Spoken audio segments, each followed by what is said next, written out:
दोस्तों, आपने catch me if you can film के बारे में तो जरूर सुना होगा, लेकिन लखनऊ में तो रियल लाइफ में ऐसा चल गया जहां पर catch me if you can reality में देखा गया।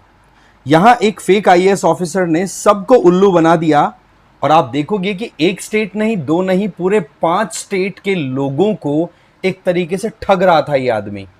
पूरे सिस्टम में एकदम से हलचल मच गई कि यार ये बंदा जिसने मुख्यमंत्री या मंत्रियों के साथ मिलकर के अपनी फोटो खिंचवाई है, इसके पास में अपने खुद के पर्सनल सिक्योरिटी गार्ड्स हैं, उनके साथ में फोटो सोशल मीडिया पे वायरल करके चल रहा है और बोलता है कि मैं तो आईएएस ऑफिसर हूं।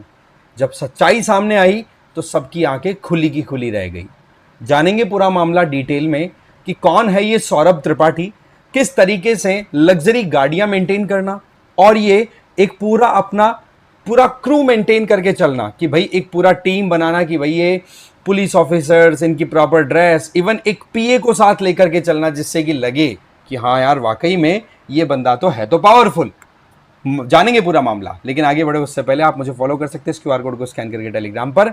PWOnlyIAS की तरफ से आप लोगों के लिए टीचर्स डे के जो स्पेशल ऑफर्स थे वो एक्सटेंड किए गए हैं on the basis of different and many requests. Okay, तो 70% तक का ऑफ चल रहा है भाई सभी ऑनलाइन यूपीएससी कोर्सेज पर। ग्रैब द ऑफर, ये एक्सपायर होने से पहले पहले ग्रैब कर लो, फायदे में रहेंगे। और ये एक्सटेंशन चल रहा है अभी, ठीक है ना। तो बाकी डिटेल्स के लिए कुछ नहीं करना है, लिंक और डिटेल्स हैं वो पिन कमेंट में मिल जाएगी या डिस्क्रिप्शन बॉक्स में मिल जाएंगी, वहां से आप चेक कर लीजिए। सो पॉइंट है कि एक IAS officer, fake IAS officer by the way, Saurabh Tripathi, उम्र 36 साल, ये बंदा पिछले 5 साल से लगातार, या हो सकता है 4-5 साल की बात करें, लगातार 5 स्टेट्स में अलग अलग तरीके से अपनी रिप्रेजेंटेशन देता रहा। कभी बोलता है सरकार में मैं सेक्रेटरी लेवल पे काम कर रहा हूं, तो कभी बोलता है सेंट्रल गवर्नमेंट का रिप्रेजेंटेटिव हूं। ये कह के करके हाई सिक्योरिटी जोन्स में भी अपनी एंट्री ली, जाकर के बिजनेसमैन के साथ डील की तो उनको एक तरीके से कहता है ना कि झांसे दिलाए। वहीं दूसरी तरफ अथॉरिटी, अपनी अथॉरिटी को ऐसे यूज किया जैसे कि मानो शायद कोई एक रियल ऑफिसर है ना वो भी यूज ना कर सके, इतना ज्यादा कॉन्फिडेंस। ठीक है, पुलिस ने इंटेरोगेशन में पूछा कि भाई ऐसा कर कैसे लेते हो तुम, तो जवाब आया कि भाई मेरे पास में फुल कॉन्फिडेंस है और कॉन्फिडेंस के आधार पर ही मैं काम करता हूं। अब आप सोचो कि कॉन्फिडेंट इंडिविजुअल कैसे आपका फायदा उठा सकता है।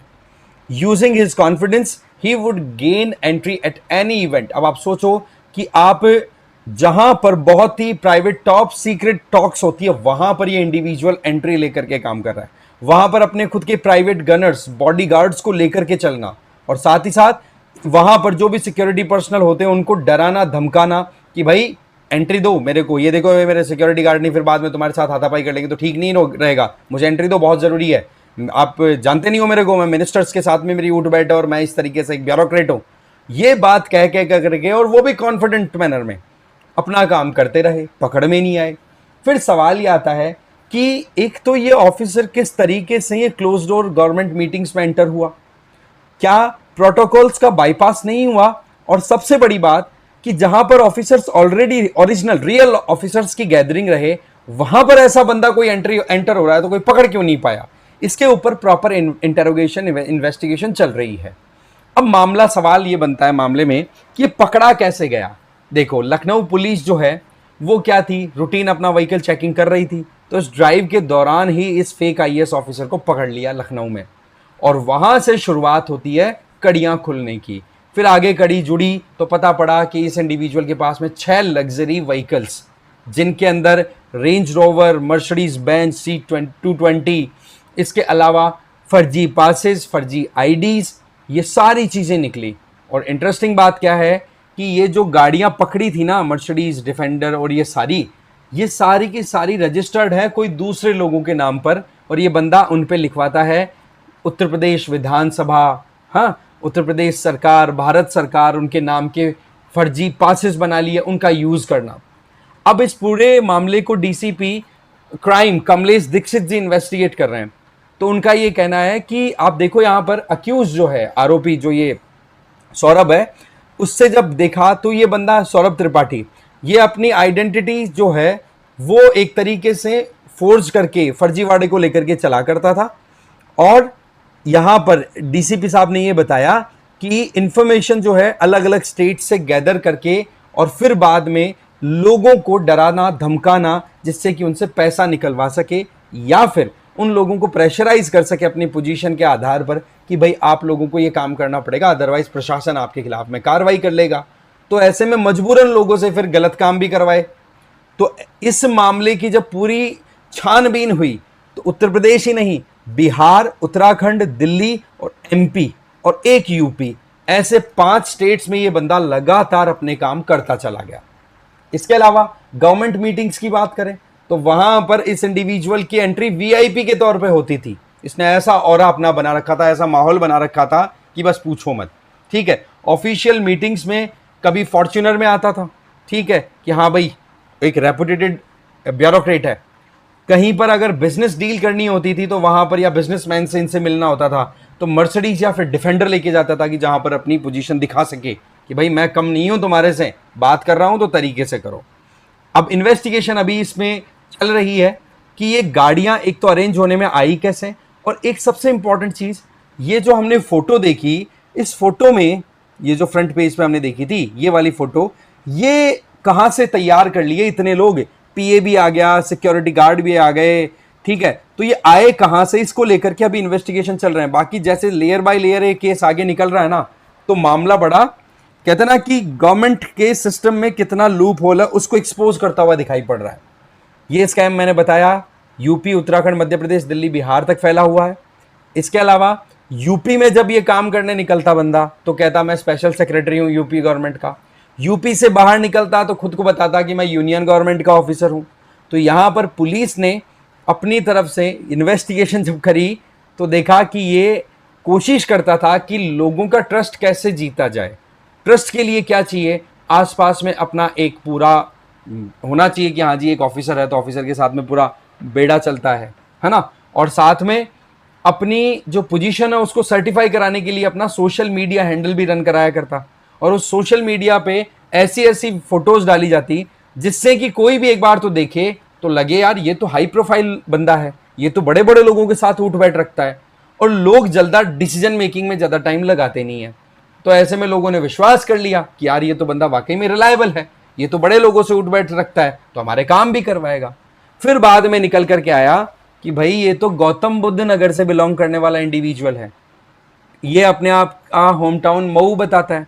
इसके खुद के 2 फ्लैट्स हैं, एक तो नोएडा में गरिमा विहार में और दूसरा लखनऊ के गोमती नगर एक्सटेंशन में शालीमार वन वर्ल्ड है, वहां पर दोनों के दोनों चला रखे हैं रेंट पर। अब ये दोनों फ्लैट्स एकदम अच्छी लोकेशन पर लोकेटेड है, तो जब भी अपना रेफरेंस देना हो एड्रेस का तो ये बता दे कि देखो मेरे पास में इस तरीके से 3 रेजिडेंसेज हैं और उनमें से ये 2 तो फ्लैट है मेरे। इनसे एक और इम्पैक्ट पड़ जाए कि यार वाकई में पैसे वाला बंदा है, बट जबकि वहां पर वो रेंट पे चला रखे हैं, ठीक है, तो रेंट से पैसा भी आ रहा है और अपनी खुद की स्टोरी बनाने में भी हेल्प ले ले। फिर आती है बात साथ वालों की। कॉलेज मेट्स जो हैं वो बड़े शॉक्ड हो गए क्योंकि बीसीए की एजुकेशन इस बंदे ने ले रखी थी गाजियाबाद से, 2006 से 2009 के बीच 3 साल की डिग्री होती है, आपको पता है, ठीक है। अब आप देखो कि बोले कॉलेज ग्रुप में जब कॉलेज मेट से इनसे इन्वेस्टिगेशन में पूछताछ हुई तो पता पड़ा कि कॉलेज ग्रुप पे बोले बातचीत चल रही थी, बोले सौरभ त्रिपाठी ऐसे ऐसे करके ये बंदा है, इस बंदे ने कुछ गड़बड़ की है, ठीक है। पर एक चीज ये क्लियर थी कि त्रिपाठी जो था ये कॉलेज टाइम से ही बड़ा ओवर कॉन्फिडेंट था, लग्जरी लाइफ पहले भी जीता था, फोन बाइक्स ये मेंटेन करके चलने वाला बंदा था, ठीक है, और बताता था कि मेरे पिताजी जो हैं वो मऊ डिस्ट्रिक्ट के अंदर पॉलिटिशियन हैं और हमारे नोएडा में फ्लैट्स हैं, तो बोला पैसे की कोई कमी नहीं है हमारे पास। तो शुरुआत से ही बंदा मतलब एकदम माहौल बना करके रखने वाला था और बताता था।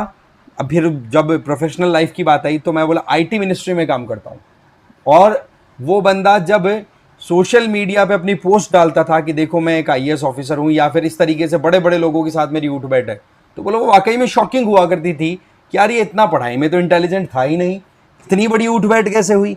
बट ये सारा मामला जो था वो साल दर साल चलता चला गया।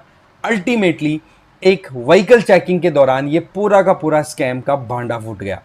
तो ये सिनेरियो होता है कि एक इंडिविजुअल किस तरीके से लूप होल्स का फायदा उठा सकता है। बट ऑन द कंट्रेरी हमें ये भी समझने की ज़रूरत है कि यूपी हो गया, बिहार हो गया, ये स्टेट्स, बाकी आजकल तो पूरी देश में ही देखने को मिल रहा है, राजस्थान में भी राइज हो रहा है, ठीक है, दिल्ली में तो आपको पता है ये ट्रेंड है ही कि आईएएस आईपीएस नहीं बने तो फिर सरकारी नौकरी क्या करनी।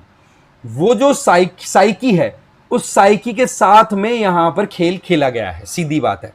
ठीक है, कोई तो प्रेशर में आके करता है।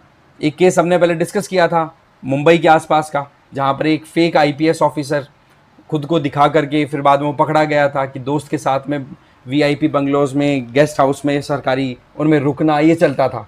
बट वो मोर और लेस एक तरीके से यूपीएससी में फेल होने के बाद में आईएएस बनने का ढोंग कर रहा था। यहां तो मामला ही कुछ और ही अलग तरीके से चल रहा है। तो अल्टीमेटली एक चीज हमें समझनी होगी कि हम एक डेमोक्रेटिक कंट्री में हैं, हमारा अधिकार है सवाल करना। तो कोई भी अथॉरिटी अगर आए तो उनसे आप ब्लाइंडली डरे नहीं, उनसे पूछे कि भाई आप कौन हैं, आप दिखाओ क्यों वारंट हो। तो भाई हमारे पास में एक रिट भी अवेलेबल है आर्टिकल 31 के तहत कि भाई किस आधार पर तुम गवर्नमेंट ऑफिस को पजेस कर रहे हो, दिखाओ। तो वो दिखाएगा, तब जाकर के आप उसको फिर रिस्पेक्ट दो कि हाँ भाई आप ऑथराइज्ड इंडिविजुअल हैं, चलिए हम कॉपरेट करते हैं। डरना नहीं होता है। बट वही चीज है कि अभी भी एक जो लिटरेसी रेट है वो तो बढ़ रही है, एजुकेशन लेवल अभी भी बहुत कम है, उसको हमें इंप्रूव करना होगा। सोशल मीडिया पे पोस्ट देख करके हम किसी को ये चेक करें यार ये तो बहुत खुश है, बहुत शानदार जिंदगी जी रहा है, भाई सोशल मीडिया पर बहुत हद तक फेक मामला भी चलता है, ये ना भूलें। ठीक है, तो इस मामले में आपका क्या सोचना है कमेंट करके जरूर बताना। बाकी इस वीडियो में तो इतना ही था। Thank you very much.